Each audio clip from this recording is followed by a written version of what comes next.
Hello, my name is Emily McGrane and I'm going to demonstrate how to make homemade banana nut bread. The reason I chose this bread instead of another recipe is because it is really moist. What makes it so moist is the 2 packages of instant vanilla pudding, the 1 cup canola oil, and the 5 eggs. That's what makes it really moist. So I'll go through the steps that we have to do to make it. First step, we need to preheat the oven to 350 degrees so it will be warm by the time we're ready to bake the bread. And then I'll tell you the supplies we need. We need 2 loaf pans. It doesn't matter if your loaf pan is metal or glass. I'm going to use one of each today. And then you need the non-stick spray so your bread doesn't stick to the pans, which we will spray on when we're ready to put the batter in. And then you need the 2 mixing bowls, one for your dry ingredients, one for your wet ingredients. I'm going to use this one for my dry. And then you need a mixing spoon, a rubber spatula, which isn't required, but it does help a lot when you go to pour the batter into the pan, so you can scrape this off a lot easier than using just your typical mixing spoon. And then you need a whisk, which is for your eggs, which I already whisked up. And so we won't use that today, but you do need one on a regular basis, or you can use a fork, I guess. And then you need a cutting board or a plate and a fork to mash your bananas, which I already did just a little while ago, so I'll set this over here. And here's my bananas.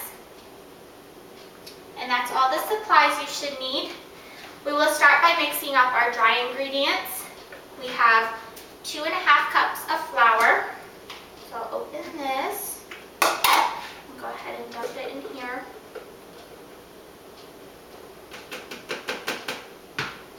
And then we can set aside the bowl so it doesn't get in the way. And then I like to do sugar. This is 1 1/4 cup of sugar. So you can go ahead and add that in here.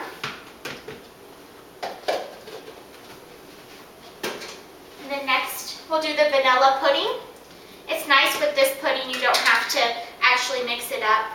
With some recipes you have to mix it up. It's just instant pudding. And then we'll do our baking soda. We have 1 1/4 teaspoons of baking soda. You can go ahead and add in there. And then we'll add our salt, which is just 1 teaspoon of salt. And then last but not least, we'll add our cinnamon. It's just 1 teaspoon of cinnamon. Doesn't matter the brand or anything, as long as it's ground cinnamon. Make it sweet. And then that's all of the dry ingredients. Now you can take your mixing spoon and just stir them up a little bit, get everything all mixed together. Because when you add this to the wet ingredients, it'll be a lot harder to mix. And then you can set this aside for later. And then we can move on to our wet ingredients. We have the 5 eggs, just 5 medium eggs, and I just broke them and then stirred them up. And then next it adds for 2 cups of mashed bananas, which I used 5 medium-sized bananas, and it was just about 2 cups. But I'm sure you could add more if you'd like. Just make it a little bit more banana-y. And then we can add our 1 cup of canola oil, which again is one of the ingredients that makes it more moist. Most recipes don't call for a whole cup of oil. And then we have our 1 teaspoon of vanilla extract. If I can get it open. There we go. Ooh. And then you can go ahead, you can dump it in there. And then we can just stir this up.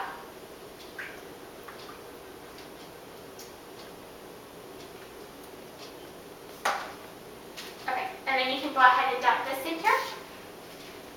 And I like to dump it in like thirds or fourths, so it's not so hard to stir, because if you dump it all in at once,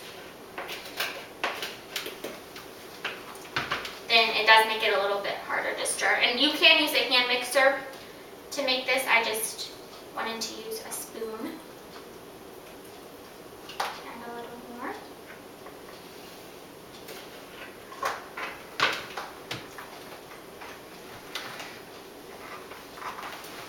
Just make sure all the flour's mixed in really well.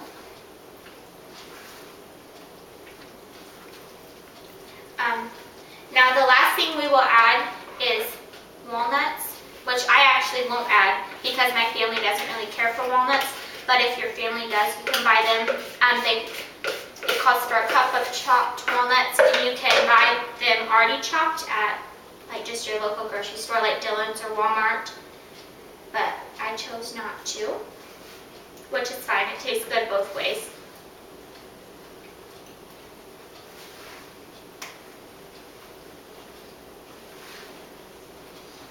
You can just stir this up really well. Okay. And then just going to stir for a little bit longer, and then we'll go ahead and grease our pans. And pour the batter in, and then we're finished. So it's a pretty easy recipe, really delicious. And it makes quite a bit. It makes about 2 loaves. So it's not too terribly expensive. Okay. Now we're going to grease our pans. Like I said before, you can use metal or glass, or like the disposable one. And you can, it calls for 8x4, but you can use any size pan you want. You just have to adjust the baking time for it. And then we'll cook this at 350 degrees for about an hour and 5 minutes, give or take some time, or until the top is golden brown. And I like to check it by sticking a toothpick right in the middle of it.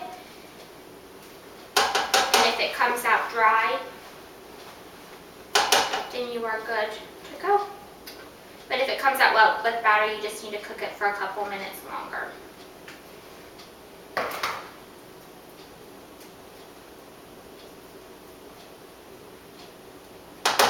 Make sure and it looks like that. And then you can go ahead and put it in the oven.